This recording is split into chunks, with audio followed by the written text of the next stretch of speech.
Good morning, classmates. Good morning, Doc Hazel. I'm Leslie Rivas, and I'm going to present my topic, everything you need to know about Education 4.0. So, let's start.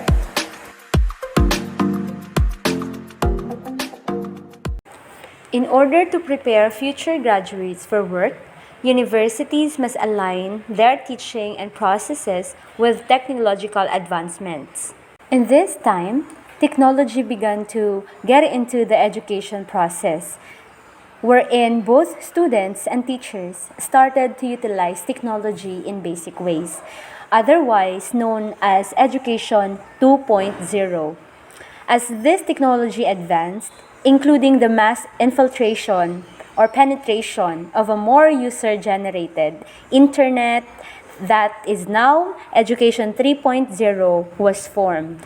Education 2.0, wherein we started to utilize technology in its basic ways.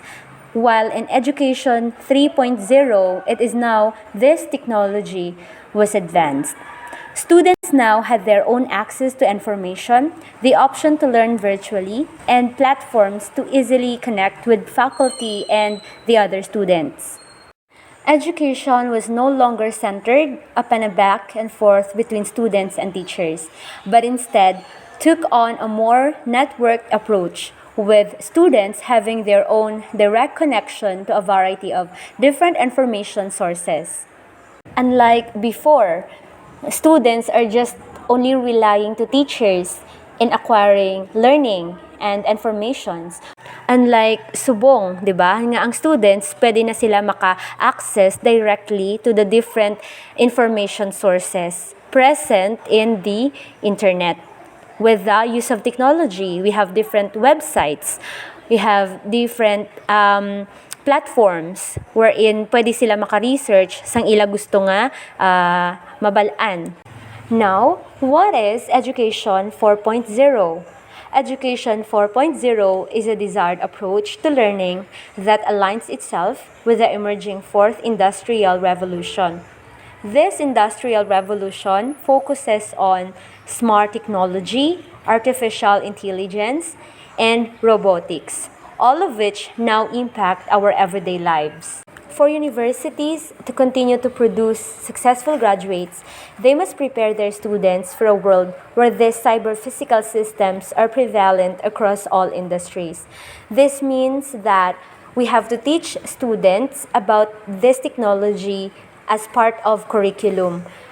Sometimes we have to change the approach to learning and let us allow learners or students to utilize technology, because this is to better improve their experience. It is really true that we learn through experience.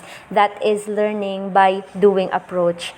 However, it is sad to know nga may mga students that they haven't able to touch computer, or maybe lack or insufficient supply sa ilang universities or schools. Now, how do we prepare students for evolving industries?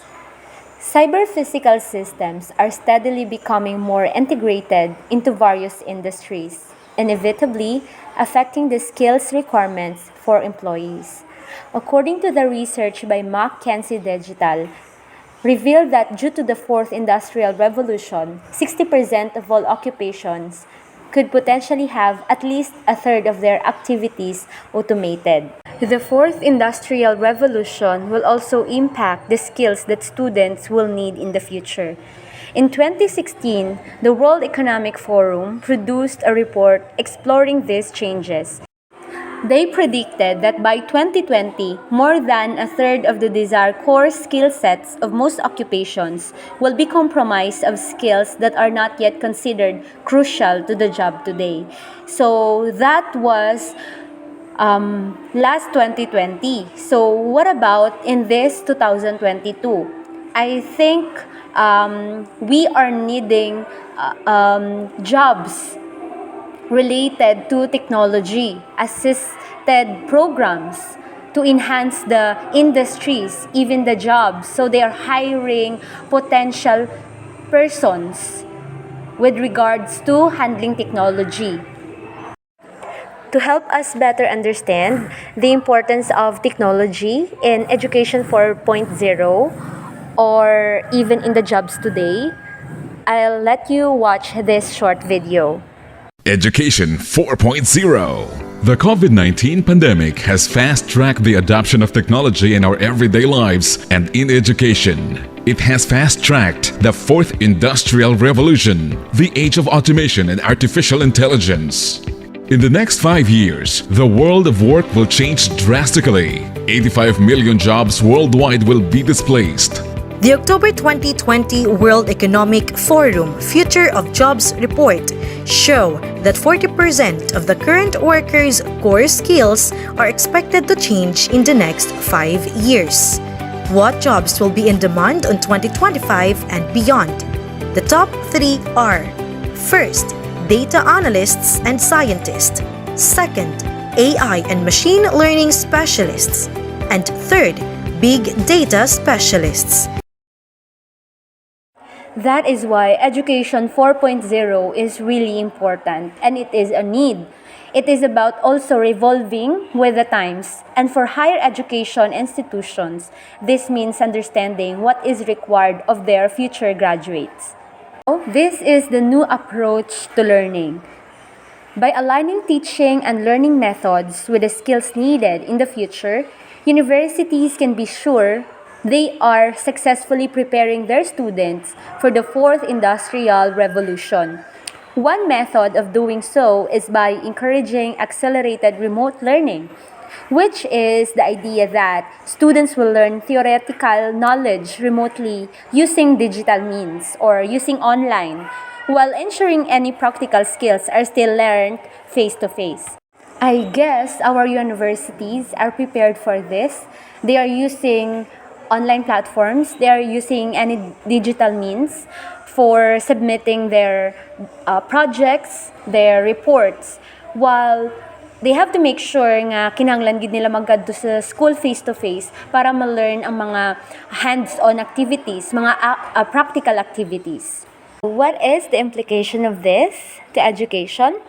Of course, the biggest change we are likely to see as part of Education 4.0 is a deeper fusion of technology into the teaching process.